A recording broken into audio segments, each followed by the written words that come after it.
27-iyul kuni jahon kinoteatrlarida Jeremi Degroson va Ben Stassen tomonidan suratga olingan Bigfoot kichkina nomli multfilm premyerasi bo'lib o'tdi. Shuni ta'kidlash joizki, bu o'ziga bir necha janrlarni qamrab olgan kam sonli multfilmlardan biri bo'ldi.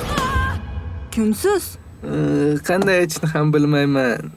Men seni dadangman. Mening dadam Bigfoot? Aha. Bundan ham yomon xabar bormi? Yo'q. Adam ismli oddiy bir o'smir bolakay otasini izlash davomida ulkan sarguzashtlarni boshidan o'tkazadi. Adamning olami uning otasi qor odam Bigfoot ekanligini bilgandan so'ng butunlikcha o'zgarib ketadi. U o'zida super tezlik va hayvonlar tilida gaplashish kabi qobiliyatlarni ochadi.